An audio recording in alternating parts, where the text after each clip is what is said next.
जय ओम नमः श्री सिद्धेभ्यः। नमो हरिहन्ताणं नमो सिद्धाणं नमो आयरीयाणं नमो उवज्झायाणं नमो लोये सवसाहूणम् वंदे तु सर्वसिद्धे ध्रुवमचलमणोवं गदिं पत्ते वोक्षामि समयपाहुण मृणमो सुदकेवली भणिदम् नमः समय साराय स्वानुभूत्या चकासते चित्स्वभावाय भावाय सर्वभावान्तरच्छिदे अनन्तधर्मणस्तत्त्वं पश्यन्ति प्रत्यगात्मनः अनेकान्तमयी मूर्ति नित्यमेव प्रकाशते।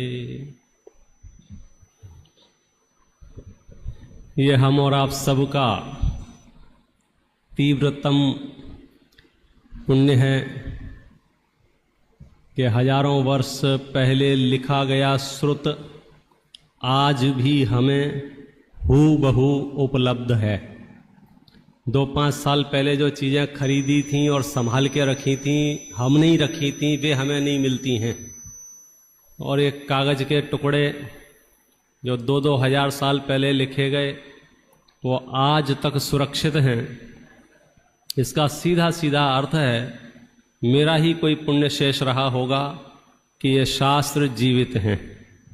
न इतिहास के पन्ने पलट के देखते हैं तो हमें साफ दिखाई देता है राजनीतिक उथल पुथल बहुत हुई, धार्मिक उथल पुथल बहुत हुए, मंदिर टूटे बने, ऐसा क्या नहीं हुआ। 6-6 महीने तक लाइब्रेरियों में आग लगी रही, फिर भी ये समय सार सुरक्षित रहा। मेरा उद्धार होना था इसलिए ये सुरक्षित रहा।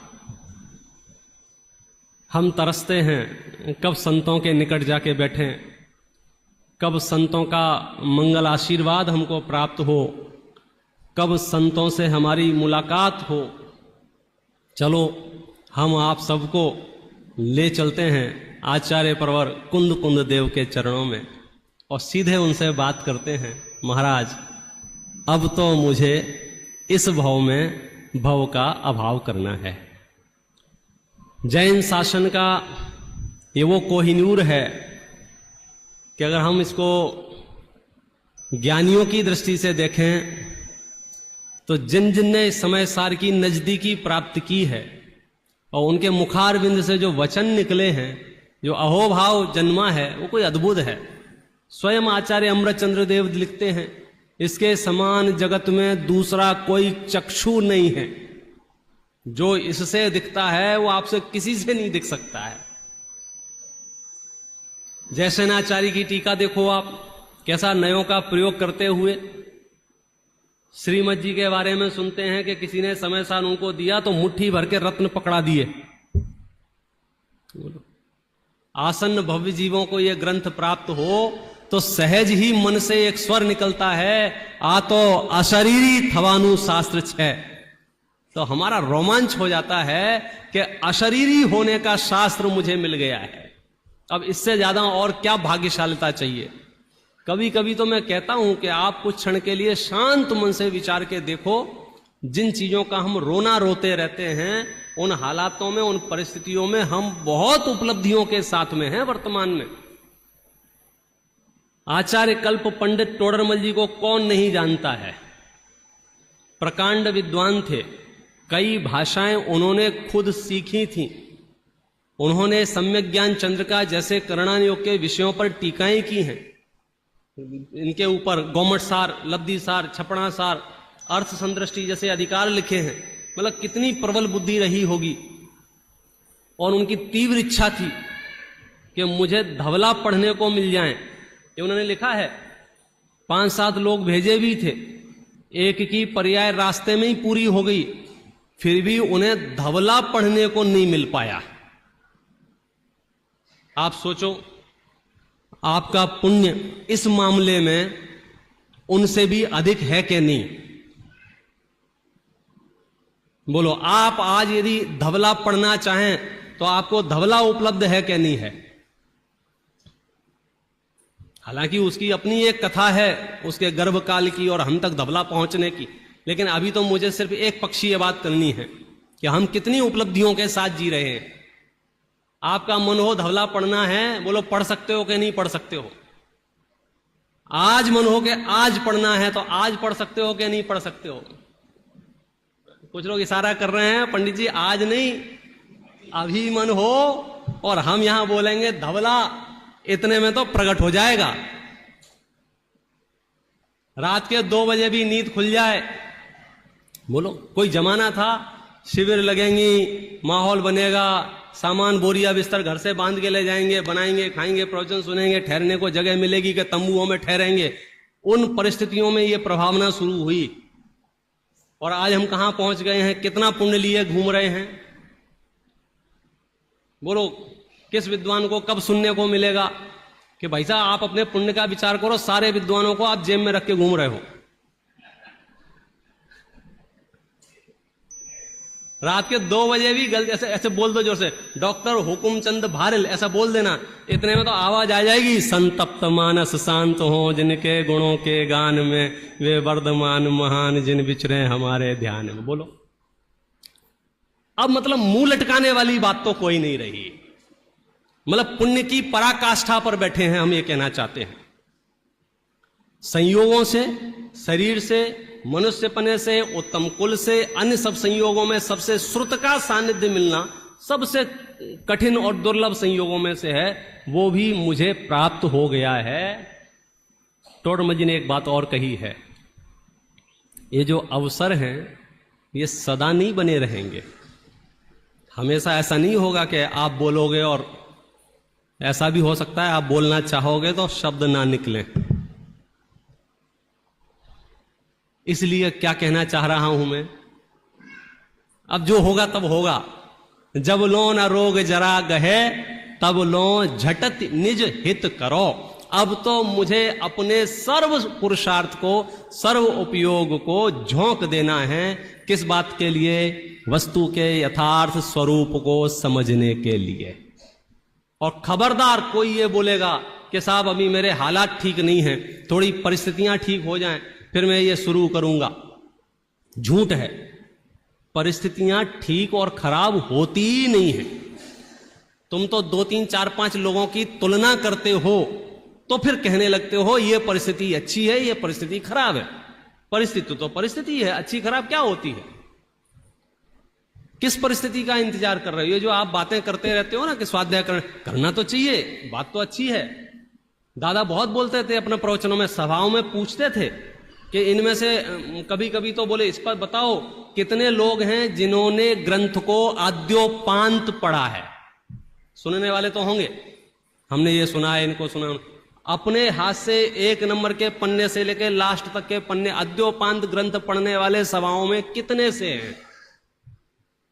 तो आपका पहला संकल्प होना चाहिए कि जब मैंने कुंद आचार्य जैसे आचार्य का सानिध्य मुझे मिल गया है, उनके चरणों में रहने का अवसर मिल गया है, तो अब तो मैं ग्रंथ को अद्योपांत पढ़ के उसका निचोड़ आत्मसात करके आत्मोद्धार करूं। और ये अवसर इस शिविर के माध्यम से, इस शिक्षण प्रशिक्षण शिविर के माध्यम से हम कल्पना, मात्र 18 दिनों में संपूर्णता से आपको इस शिविर में सुनने को मिल रहा है। दोपहर की गोष्ठी के टाइटल भी आपने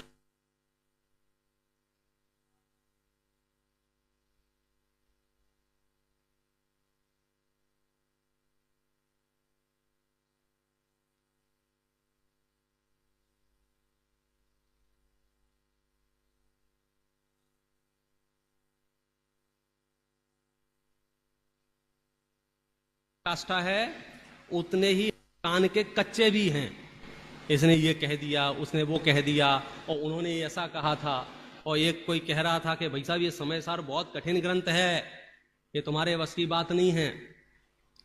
एक धारा चलती थी एक जमाने में जब हम पैदा हुए थे कि भाई साहब समय सार मत पढ़ो, फिर थोड़ा सा उसमें करेक्शन हुआ कि नहीं नहीं नहीं नहीं, पढ़ने का निषेध कोई नहीं करता है, पढ़ना तो चाहिए, लेकिन ये धारा चली थी बाजार में कि ये सिर्फ मुनियों को पढ़ना चाहिए, गृहस्थों को नहीं। और हम उस पुण्य क्षण में हैं कि वो धारणा भी टूट गई, क्योंकि जो विरोध करते थे गृहस्थों को नहीं पढ़ना चाहिए, उन्होंने भी गृहस्थों को खूब समय सार पढ़ाना शुरू कर दिया। तो अब ये विषय नहीं रह गया है। और सुनो, इन विषयों से हमें कोई फर्क भी नहीं पड़ रहा है। अब तो सिर्फ इतना विषय रह गया है, मुझे मेरा कल्याण करना है कि नहीं, कौन क्या कह रहा है, कौन क्या सुन रहा है, मुझे इससे कोई लेना देना नहीं है। चलो अब हम समय सार के पास चलते हैं, थोड़ा सा रसास्वादन करेंगे, इनकी कुछ गाथाएं, कुछ पंक्तियां, कुछ अर्थ विचार करेंगे और महसूस करेंगे कि सच में समय सार की कितनी गहरी आवश्यकता हमारे जीवन में है। साथ में एक बात और कह देता हूं, चाहे 8 साल का ही बच्चा क्यों ना हो, छोटे छोटे नन्हे मुन्ने बच्चे कुछ कुछ बीच बीच में सितारों की तरह चमक रहे हैं, उनसे कह रहा हूं, ये समय सार इतना सरल है कि बच्चों को भी समझ में आता है। करणान्यों के विषय फिर भी जटिल माने जाते हैं, सूक्ष्म माने जाते हैं, क्योंकि एक तो वो केवल ज्ञान गम्य होते हैं, श्रद्धान के भरोसे स्वीकार करने पड़ते हैं। लेकिन ये विषय तो स्वानुभूत्या चकासते हैं ना, कि हाँ मेरे भी अनुभूति में आ रहा है, हाँ मुझे भी ऐसा ही भाषित हो रहा है, तो सबकी स्वीकृति में सहज आता है। 8 साल का बच्चा समझ सके इतना सरल ग्रंथ है ये। और मैं ऐसे ही नहीं कह रहा हूं, वास्तविकता से बात कर रहा हूं। और स्पष्ट कहूं तो कह सकता हूं, ये समय सार किस किस को समझ में आ सकता है? बोले इस धरती पर जितने संगी पंचेंद्रीय जीव हैं सबको समझ में आ सकता है। और जब ये समय सार लॉन्च हुआ था, कब हुआ था ये समय सार लॉन्च? बोलो किसी को मालूम हो तो। हाँ बोलो आपको समय सार कब मिला? जब गुरुदेव श्री ने इसका, लेकिन मैं लॉन्चिंग डेट पूछ रहा हूं, गुरुदेव श्री को तो लॉन्च होने के बाद मिला। आया अवतार कब हुआ? अथ सूत्र अवतार, ये समय सार का अवतार कब हुआ? गुरुदेव श्री से पूछा, गुरुदेव श्री आपने समय सार बनाया कि नहीं? मैंने नहीं बनाया। किसने बनाया? ये तो तीर्थ मुनराजों की बात है। कुनकुन आचार्य देव के पास, महाराज बोलो क्या जवाब दिया कुनकुन आचार्य देव ने? अस्य मूल ग्रंथ कर्ता सर्वज्ञ देवा। ये तो सर्वज्ञ देव ने लिखा है। हम सर्वज्ञ देव के समोसरण में चले गए और हमने देखा कि ये समय सार जब तीर्थंकर परमात्मा सुना रहे थे तो कौन कौन सुन रहा था समय सार को मालूम है? वहां देवगति के लोग सुन रहे थे, क्योंकि पूरी रचना उन्हीं लोगों की थी। इन्वॉल्व थे ना, वीआईपी व्यवस्था में शामिल थे, वो सारे देवगण बैठे थे वहां। और देवगण अकेले नहीं बैठे थे वहां, मनुष्य भी बैठे थे। मनुष्यों में कौन कौन बैठे थे? बोलो जब समय सार पे प्रवचन हो रहे होंगे तीर्थंकर महावीर के, तो श्रावकों को उठा के घर भेज दिया होगा। वहां मुनराज भी बैठे हैं, वहां आर्यका भी बैठे हैं, वहां श्रावक भी बैठे हैं और वो श्राविकाएं भी बैठे हैं। अरे तुम मनुष्य गति की बात कर रहे हो, मुझे तो एक कोठे में त्रेंच गति के जीव भी बैठे हुए दिख रहे हैं। बोलो तो त्रेंच गति के जीव वहां क्या कर रहे थे? बोले समय सार सुन रहे थे। इसका मतलब क्या हुआ कि त्रेंच गति के जीव के पास जितनी बुद्धि है उसको भी ये समय सार समझ में आ सकता है। और सरल वाक्य में बोलूं तो स्वधर्मेंद्र समोसरण के बाहर खड़ा हो और कोई गधा वहां से निकले तो बोलो स्वधर्मेंद्र क्या कहेगा? अरे आइए साहब यहां बैठिए, आपकी व्यवस्था यहां की है। अच्छा क्यों कहेगा? क्योंकि समय सार चल रहा है प्रवचन में। इसका मतलब समझे कि भाई साहब ये समय सार गधों की समझ में भी आ सकता है। तुम किस मुंह से कहते हो हमारी समझ में नहीं आता है? शर्म नहीं आती तुम्हें कहते हुए? बड़े बड़े विजिटिंग कार्ड बनवा रखे हैं, लोगों को मिलने के लिए अपॉइंटमेंट बांट रहे हो और यहां बुद्धि की दरिद्रता बताते हो हमारी समझ में नहीं आता है। कोई मिसअंडरस्टैंडिंग हुई है। त्रेंच गति के अल्प क्षयोपम वाले जीवों को समझ में आ सकता है तो तुम्हें तो समझ में आ ही सकता है। और कुछ हो या ना हो, आज के बाद कम से कम ये तो मत बोलना कि जिनवाणी हमारे समझ में नहीं आती, विश्व की सबसे सरल विषय वस्तु यदि कहीं है तो वो जिनवाणी में है, और जिनवाणी में भी मैं दावे के साथ कहता हूं समय सार। कोई पूछे कि समय सार कब पढ़ना चाहिए, तो मेरा फिक्स वाक्य है कक्षा 1 पाठ 1। क्या बोला? कक्षा 1 और पाठ 1। पहले से पहले खबर होना चाहिए मैं कौन हूं। यदि मुझे मेरे बारे में ही कुछ पता नहीं होगा तो मैं दुनिया को जान के कर भी क्या लूंगा, और मुझे मेरे बारे में पता चल जाए फिर दुनिया के बारे में पता ना भी चल पाए तो मुझे फर्क क्या पड़ेगा। और समय सार का 1 नंबर के पेज से लेकर लास्ट के पेज तक बोलो क्या समझाया है? मैं कौन हूं, आत्मा कौन है, को असौ शुद्धात्मा इति चेत। यहां से समय सार का उद्घाटन हुआ ना। प्रभो वह शुद्ध आत्मा कौन है? क्या कह रहे हैं शिष्य? क्या पूछ रहा है? कुंद कुंद आचार्य देव के चरणों में बैठ के शिष्य पूछ रहा है महाराज मैं कौन हूं। हालांकि यह प्रश्न थोड़ा सा हास्यास्पद है, थोड़ा सा हास्यास्पद है। कैसा? आप मेरे घर पधारें, मेरे घर की घंटी बजाएं, मैं दरवाजा खोलूं और आप मुझसे पूछें पंडित साहब मैं कौन हूं, तो बोलो हंसी आएगी कि नहीं आएगी? क्या क्या प्रश्न है। लेकिन कभी कभी सर कहीं टकरा जाने से या और कुछ हो जाने से ऐसे प्रश्न बड़े बड़े सेठों धुरंधर विद्वानों के चित्त में भी आ सकता है। क्यों? याददाश्त चली जाने से। तो मान लो हमारी याददाश्त चली गई है और कुंद कुंद आचार्य देव जैसे वैद्य हैं, उनके चरणों में जाके पूछ रहे हैं महाराज मैं कौन हूं। हालांकि यह प्रश्न जीवन में अनेकों बार उत्पन्न हुआ है, लेकिन दूसरी व्यस्तताएं इतनी आ गई हैं कि यह प्रश्न टल गया है। इसका चित्रण शांति पथ प्रदर्शन ग्रंथ में जैनेन्द्र जी वर्णी ने बहुत व्यवस्थित किया है। एक व्यक्ति का छोटा सा उदाहरण देके बताया है कि कोई व्यक्ति समुद्र में जा रहा था। बेटा कहां जा रहा था? जानते हो समुद्र को? हाँ, समझ में आ जाएगा। समुद्र में जा रहा था तो जहाज खूब ऊपर नीचे हो रहा था, और जैसे ही जहाज ऊपर नीचे हुआ उसने जोर से बोला हे भगवान, ऐसे आवाज निकली उसे मुंह से। तो भगवान ने उसकी सुन ली। जहाज तो पलट गया और मामला गड़बड़ हो गया, लेकिन एक लकड़ी का पाटा उसे मिल गया और उस पाटे के सहारे वो किनारे तक चला गया, मूर्छित हो गया, बेहोश हो गया। सूर्य का उदय हुआ, प्रकाश हुआ, उसकी निद्रा भंग हुई। बोलो सबसे पहले उठ के क्या विचार करेगा? कुछ समझ में आया? जैसे ही उसकी निद्रा भंग हुई, जिन कुमार जी सुबह उठा, सबसे पहले उसने क्या किया? प्रश्न समझ में आया? बस ऐसा सोचा ही था उसने, क्या है ये, कहां आ गया हूं, कौन हूं, ऐसा सोच ही रहा था। इतने में एक दौड़ता हुआ हाथी दिखाई दिया। तो उसने क्या किया कि जान रहेगी तो सोच लूंगा, और मर ही गया तो सोच के भी क्या करूंगा, तो पहले जान बचाऊं। तो जान बचाने के लिए उसने सोचना टाल दिया, भागा। अच्छा, ये भागा तो हाथी को समझ में आ गया, ये भाग रहा तो हाथी और जोर से भागा। ये आगे आगे, हाथी पीछे पीछे, और इसने कुछ नहीं देखा, आओ देखा ना ताओ देखा, वो एक पेड़ के ऊपर लटक गया ये जाके। बोले आप जान बच गई मेरी। लेकिन कुछ ही क्षण में उसने क्या देखा?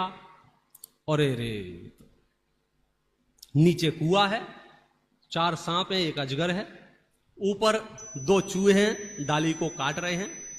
और इतनी देर में वो हाथी आ गया और सूंड से लपेट के पेड़ को हिलाने लग गया।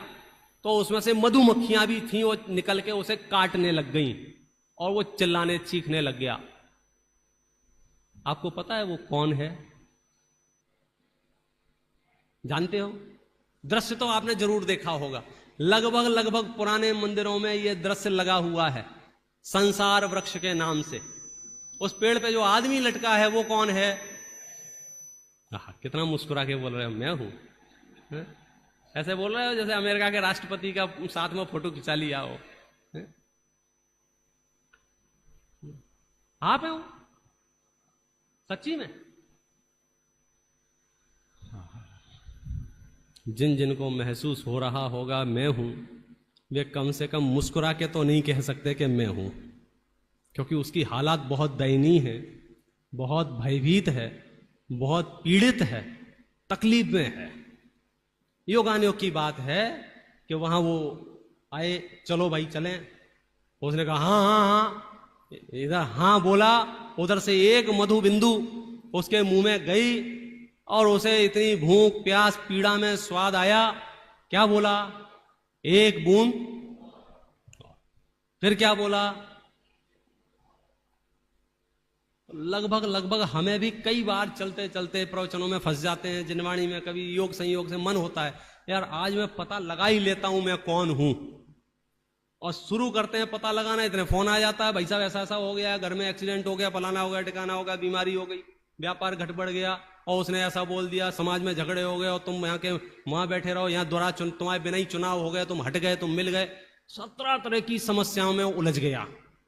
10-15 साल बाद फिर सोचा 2-4 बार कौन हूं, फिर उलझ गया। तो अब एक बार अवसर आया है, कितना ही भीषण संकट क्यों ना आ जाए, सबसे पहले ये निर्णय कर लेना चाहिए मैं कौन हूं। और इस निर्णय को कराने में सबसे ज्यादा प्रबल साथी यदि कोई आज की तारीख में होगा तो उसका नाम है समय सार। कहां से शुरुआत की?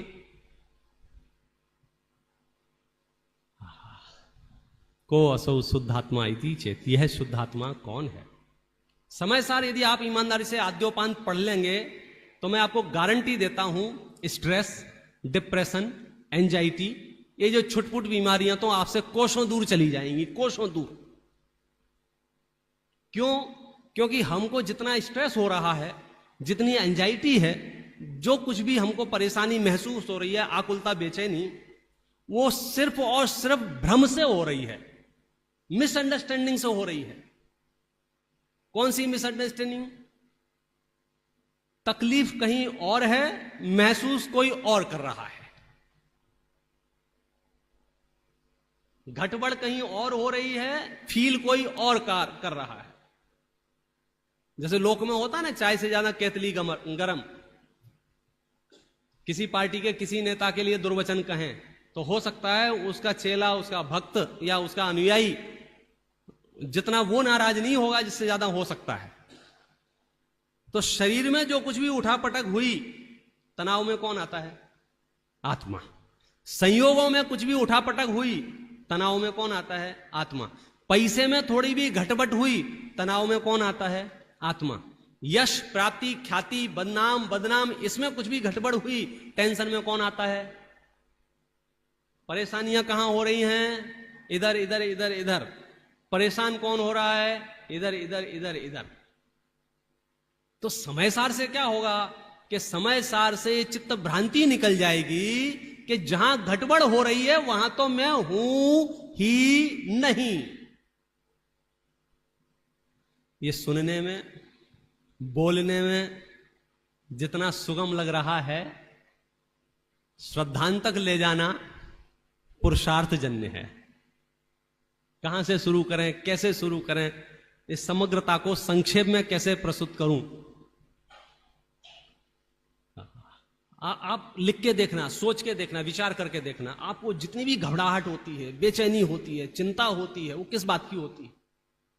संयोगों की, परिस्थितियों की, शरीर की परिस्थितियों की, परिवार के लोगों की परिस्थितियों की, समाज की, देश की, लोगों की, इन सब बाहर के संयोगों की।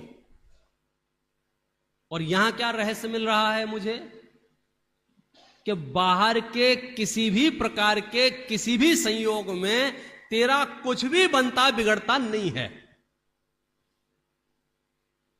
हम समझ ही नहीं पा रहे हैं। बीच में 20 फीट की रास्ता है, एक तरफ एक मकान है, दूसरी तरफ एक मकान है, एक बच्चा इधर बैठा है, एक बच्चा इधर बैठा है।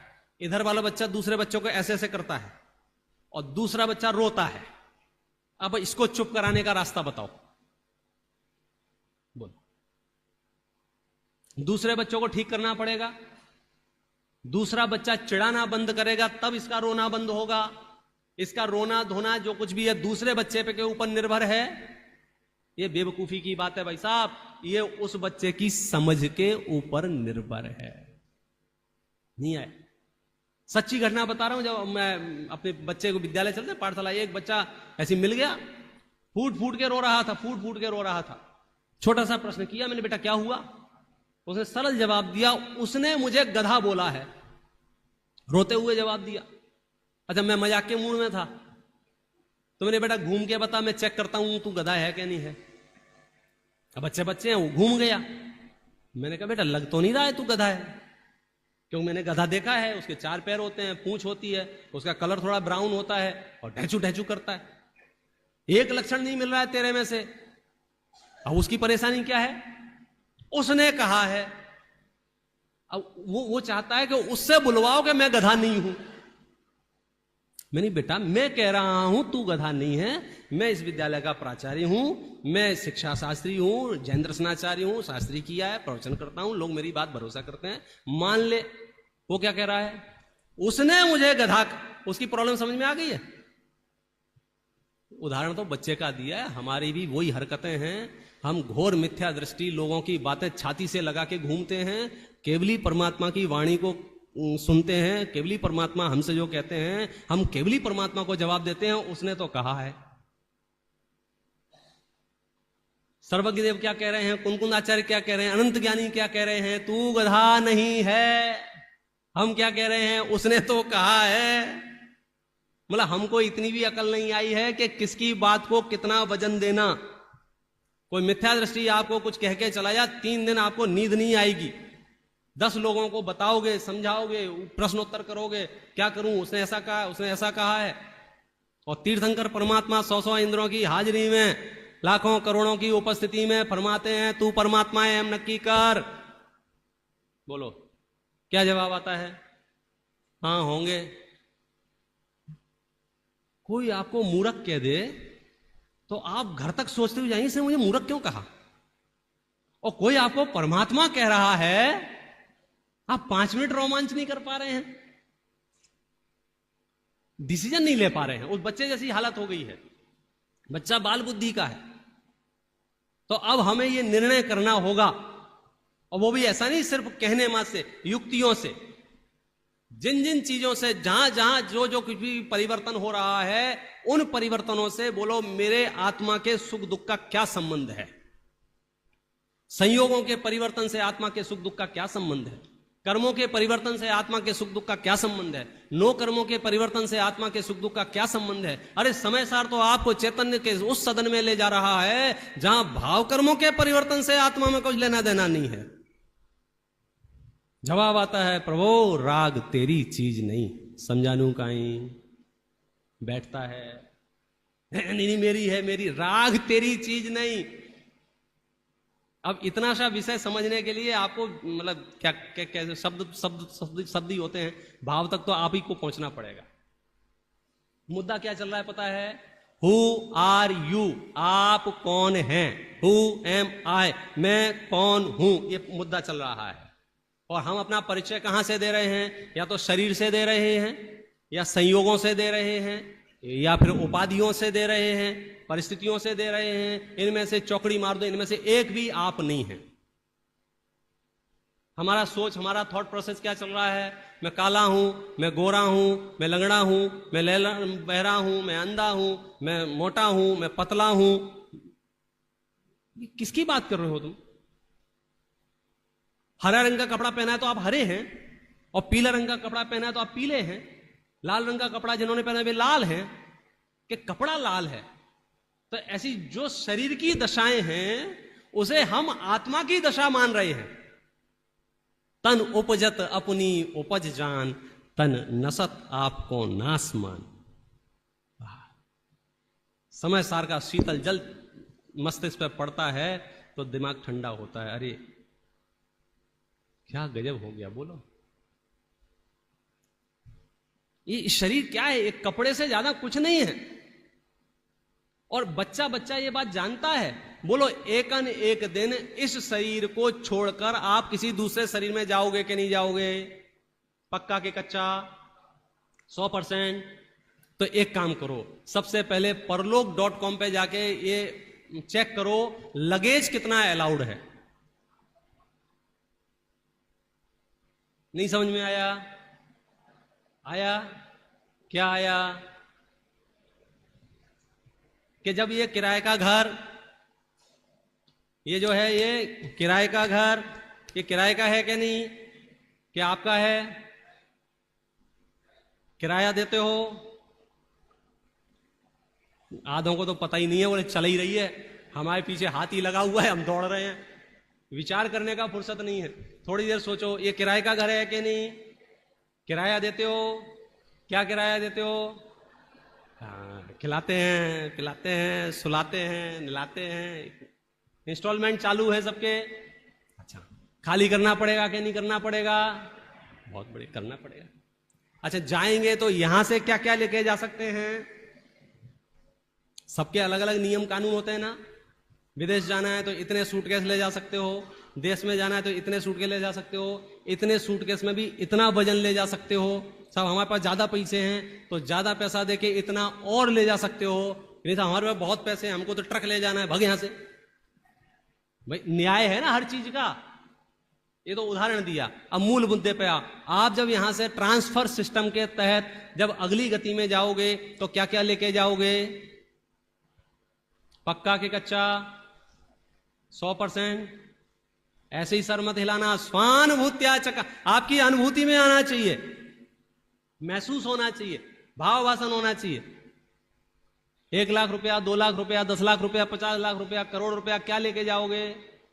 यहां की प्रतिष्ठा, यहां का मान सम्मान, यहां जो तुम्हें मेमेंटो मिले हैं जिंदगी भर में, वे सब बोलो तो कुछ अलाउड नहीं है। इस शरीर तो ले जाओगे? शरीर भी नहीं। गाड़ी रिलैक्स मोड पे आ जाती है। सच बताना, आपको किराए के मकान में, उदाहरण के लिए कल्पना कर लो, किराए के मकान में आप रहते हो और कल उसको खाली करके जाना हो और आज अचानक ध्यान जाए इस घड़ी का या सेल खराब हो गया है, बोलो आप उस घड़ी में सेल डलवाओगे कि नहीं डलवाओगे? क्यों?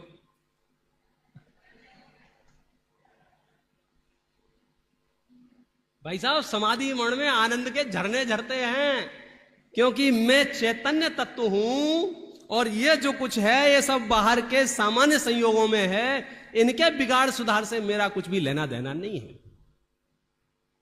हम जान झोंक रहे हैं संयोगों में। अरे संयोग तो छोड़ो, अब शरीर की क्या बात करें, समय सार है। यहां तो बात चल रही है कि चैतन्य सदन में जो राग उत्पन्न हुआ, द्वेष उत्पन्न हुआ, क्रोध उत्पन्न हुआ, मान मायाचारी लोभ उत्पन्न हुआ, बोलो ये क्या है? भाव कर्म है। इनका आत्मा से क्या संबंध है? क्या लेना देना है? क्या लेना देना है? बोलो। अरे लेना देना क्या है साहब, मैंने किए। एक करता चिदहमी में कर्म को पादयोमी, मैं एक करता हूं, ये रागादि विकारी भाव मेरे कर्म हैं। ये मान्यता अज्ञान है बाबूजी। क्या बात कर रहे हो? मैं रागादि भाव का करता नहीं। गजब हो गया। आचार्य की ट्रिक समझना, देखो, उन्हें भेद विज्ञान कराना है तो पूर्व रंग अधिकार में और जीव अजीव अधिकार में पूरी ताकत से खूब तर्क युक्तियों से देकर के ये सिद्ध किया कि ये अलग है, ये अलग है। ये माने जीव अलग है और अजीव अलग है। और अजीव में सबसे पहले पुद्गल को अलग किया, जिसके लिए वर्णादि शब्द का उपयोग किया, और फिर रागादि को अलग किया, उसके लिए भी वर्णादि शब्द का प्रयोग किया। मतलब रागादि को और वर्णादि को दोनों को पुद्गल कहा। तो पहले तो हमको यह थोड़ा सा समझना पड़ सकता है कि दोनों पुद्गल कैसे हो गए भाई साहब यार। जिसमें स्पर्श है, रस है, गंध है, वर्ण है, वे तो पुद्गल हैं, हमारी समझ में आ रहा है। लेकिन राग, द्वेष, क्रोध, मान, माया, लोभ जी विकारी परिणाम हैं, ये तो चैतन्य सदन में हुए हैं ना। तो ये तो चैतन्य के हुए कि नहीं हुए? समय सार क्या कह रहा है? ये तो पुद्गल के हैं। हुए कहां हैं? चेतन में। हुए कहां हैं? चेतन। अच्छा, टटोल के देखोगे तो उसमें स्पर्श रस गंध वर्ण दिखेगा? नहीं दिखेगा। फिर भी समय सार क्या कह रहा है? ये पुद्गल के हैं। ताकत चाहिए समय सार को समझने की। ताकत मानो उपयोग की एकाग्रता, बस यही ताकत। कोई ऐसे ऊपर करके मत हाँ हमें बहुत ताकत है। उपयोग की एकाग्रता वाली ताकत चाहिए। रागादि को भी पुद्गल के खाते में। क्यों? क्यों बोलो पुद्गल के खाते में क्यों? कि पता लगाओ ये आया कहां से, रागादी बोलो आया कहां से, कैसे हुआ। पानी का फव्वारा देखा है आपने? पानी का फव्वारा, किसी किसी पानी के फव्वारे में हरा रंग दिखता है, तो पानी हरा दिखता है। पानी कैसा दिखता है? हरा। तो वो हरापन पानी का है या लाइट का है? क्या बात कर रहे हो? दिखता कहां है? पानी में। है किसका? ये रागादि भाव दिखते कहां है? बोले चेतन में। है किसके? पुद्गल के। क्यों? ये पुद्गल के चक्कर में हुए हैं। हमें भरोसा नहीं है, चलो सिद्धों के पास हम दिखाते हैं, बोलो ये चेतन है कि नहीं? हाँ है। यहां रागादि भाव है कि नहीं है? क्यों? क्योंकि यहां पुद्गल नहीं है। रहस्य समझ में आता है? ये सब परिणाम पुद्गल द्रव्य से निष्पन्न होने के कारण से पुद्गल ही हैं। पानी शीतल होता है ना, अपने आग के ऊपर रखा तो गर्म हो गया, तो पानी गर्म हुआ कि अग्नि गर्म हुई? पानी में जो गर्माहट है वो पानी की है कि अग्नि की है? पानी में जो गर्माहट है, उष्णता है, वो पानी की है कि अग्नि की है? इस चैतन्य सदन में जो विकार है वो मेरा है कि पुद्गल का है? मैंने नहीं किया कि हाँ तू इसका करता नहीं। और इसके पीछे का मनोवैज्ञानिक रहस्य समझो। जिस जिस चीज के आप करता नहीं हैं, उस चीज से आप स्नेह भी नहीं रखेंगे, उस चीज से आप अपनापन भी नहीं रखेंगे, उस चीज से अपनापन भी टूट जाएगा और आचार्य को अपनापन ही तोड़वाना है। लोक में भी यही न्याय है, मालूम है? लोक में भी आपको किस किस से अपनापन है इस धरती पर मालूम है? किस किस से अपनापन है? सबका अपना अपनी अपनी लिस्ट अपने पास रखना, प्रकट मत करना, चार से दंगे यही हो जाए। हाँ, बताना मत, ज्ञान में ही सोचो किस किस से अपनापन है। तो क्या जवाब आएगा पता है? जहां जहां हमें भ्रम है कि हमारी चलती है, हमारा कर्तापना है, वहां वहां अपनापना है। अपनेपन का न्याय बता रहे हैं। कहां कहां बोलो, ये मोबाइल किसका है? बोले मुझे लगता है मेरा है। क्यों लगता है मुझे मेरा? पता है, मैं जैसे विकल्प करता हूं वैसा परिणमन इसमें कदाचित होता है, तो मुझे भ्रम होता है मैं इसका करता हूं, तो मेरा इससे कर्ता कर्म संबंध बना लिया है मैंने, इसलिए मुझे अपनापन स्थापित किया है। ये बेटा मेरा है, तो बेटे में अपनापन क्यों है? क्योंकि वहां कर्तापना काम करता है। हमारा मन करता है मैं इसका करता हूं। वो तो जब लातें खानी पड़ती हैं बुढ़ापे में, तब भेद विज्ञान प्रकट होता है, अरे यार ये मेरा। और तो भी भेद विज्ञान नहीं प्रकट होता है, जिनवाणी का अभ्यास नहीं होने से द्वेष प्रकट होता है, घृणा प्रकट होती है। मैंने इसका ऐसा किया, मैंने इसका ऐसा किया, मैंने इसका ऐसा किया। ओ हो गजब हो गया। मुद्दा क्या था? ये मेरा नहीं है, वर्णादि रागादि मेरे नहीं है। इसका परिपूर्णता कहां जाके हो रही है कि आप इनके कर्ता नहीं हैं। आप देख लो, आप में से कितने ही लोग कई जगह पहले खूब जाते थे, अब जाना बंद कर दिया। हमने पूछा आपसे, क्यों साहब आप क्यों नहीं जाते? अरे भाई साहब क्या करें जाके, वहां अपनी चलती तो है नहीं। पॉइंट समझना। तो जहां हमारी चलती नहीं, माने कर्ता नहीं बन पाते हैं, तो वहां से हमारा मोह भंग होता है कि नहीं होता है? तो कर्ता कर्म अधिकार में आचार्य देव रागादि वर्णादि से आपका मोह भंग कराना चाहते हैं। ये लोक का मोह भंग नहीं, राग भंग हो, द्वेष पैदा हो जाए, वीतराग, ये मेरा नहीं, ये मेरा नहीं, ये मेरा नहीं। एक बार समय सार में डुबकी लगाओ और आत्मा को नीट एंड क्लीन पाओ। ये वॉशिंग मशीन है आत्मा की। अब आत्मा को कभी हमने धोया नहीं, अलग बात है।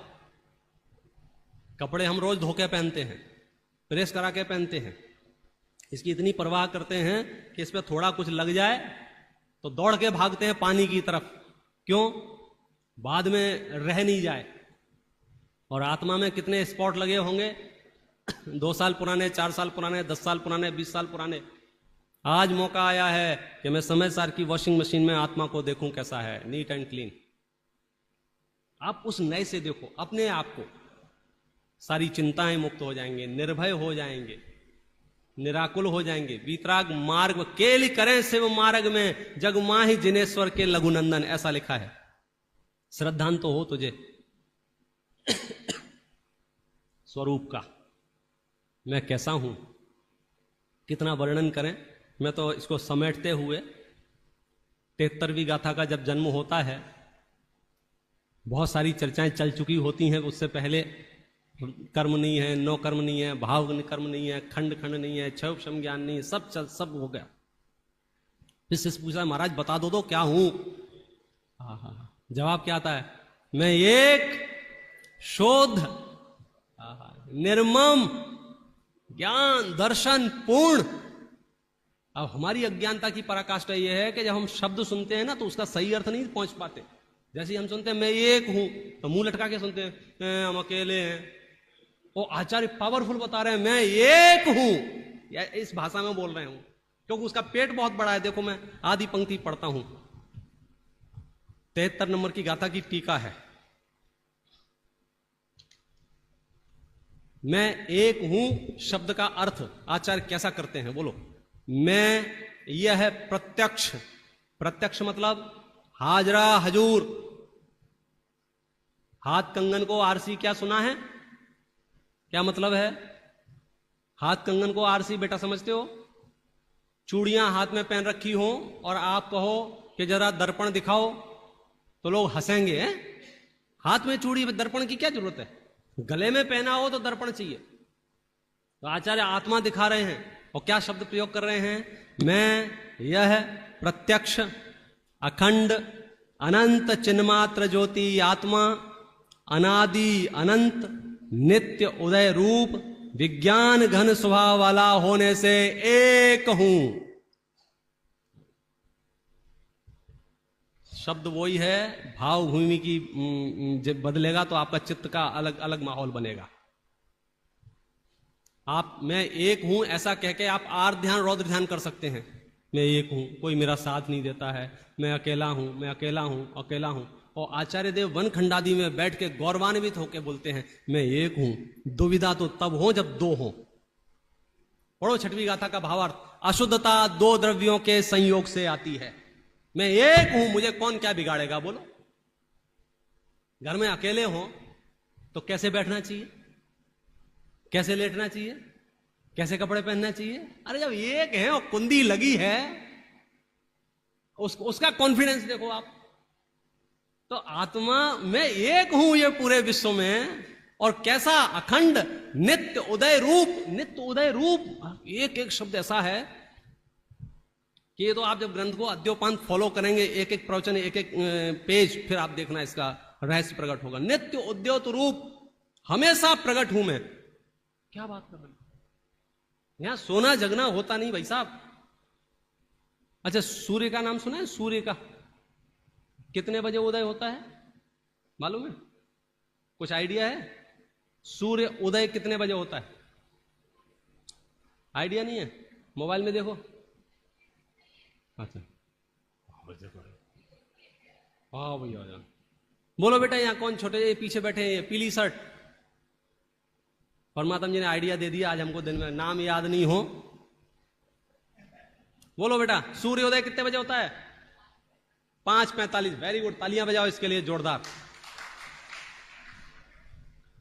पीछे एक चश्मे वाले बाबूजी करें। नहीं आप बोलो आज तो कितने बजे होता है? गजब हो गया।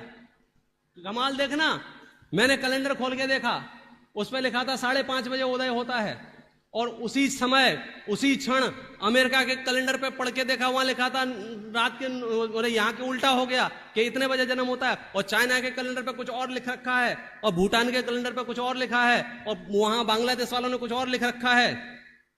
और यार कंफ्यूज हो गए हम तो। सूर्य का उदय कब होता है? 5:30 बजे के 9:30 बजे के 8:30 बजे के 12:30 बजे? क्या पागल हो गए हो? एक बार सूर्य के पास चल के पूछ लो ना यार।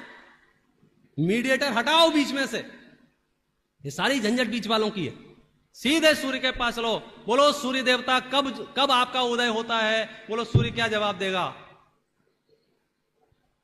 बोले भांग खा रखी है, मेरा उदय होगा, मैं नित्य उद्योत रूप हूं। कैंसर के काल में भी और स्वस्थ के काल में भी, रोग में भी निरोग में भी, यश ख्याति प्राप्ति के झंडे परचम लहरा रहा हो तब भी, और बदनामी के समाचार अखबारों में छप रहे हो तब भी, ये सब पर्यायों में है। मैं नित्य उद्योत रूप हूं। कब मर जाओगे? अब 2-4 साल बचे हैं। भांग खा रखी है। नित्य उद्योत रूप, ये मैं नहीं कह रहा हूं, मैं आपको पढ़ा के बता दूंगा, विद्वानों के शब्द हैं ये। बनारसीदास जी के छंद पढ़ो, उसमें मिल जाएगा आपको। नहीं, मेरे नाम पे बिल फाड़ दो। और सच में क्या फर्क पड़ता है? मोह तो ऐसे ही काम करता है। पॉइंट समझ में आया? बोलो, सूर्य का उदय कब होता है, कब अस्त होता है? क्या लग रहा है, कितने दिन और जियोगे? डॉक्टर ने बोल दिया है 2 साल का समय है।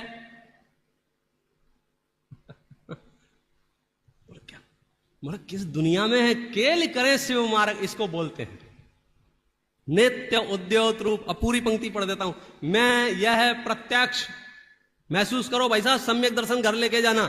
कोई कुछ भी कहते रहे, अपने अपने अपने आप मैं मुझे मिल गया, मुझे किसी की दरकार नहीं। मैं यह प्रत्यक्ष अखंड अनंत चिन्मात्र ज्योति आत्मा, अनादि अनंत नित्य उद्योत रूप विज्ञान घन स्वभाव वाला होने से एक हूं।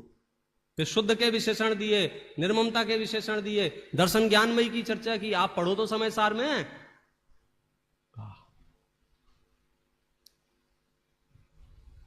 पूरी दुनिया में कहीं भी कुछ भी होता रहे,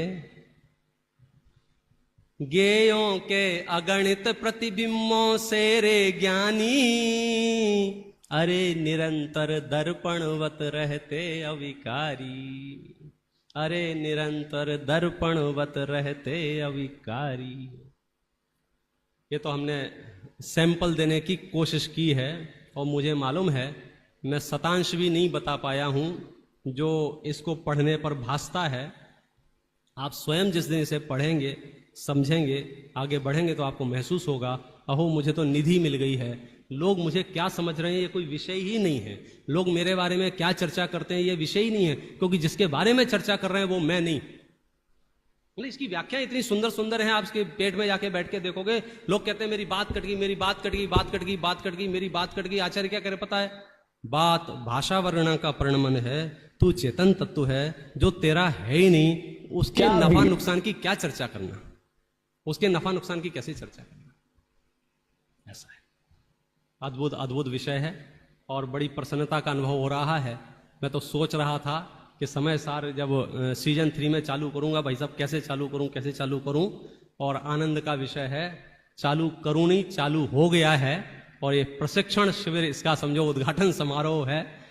आप दोपहर की गोष्ठी भी ध्यान से सुने और अभय जी भाई साहब के सबके समय सार मय हो जाएं।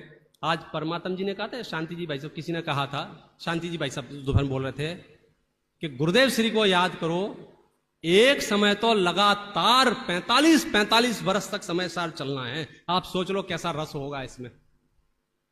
सुबह तो भोजन दाल रोटी चावल, शाम को जो बनाना है सो बनाओ, उदाहरण के लिए दिया था। आप सब इस समय सार के अभ्यास में प्रवृत्त हो। इस मंगल भावना से अभी की बात विराम करते हैं।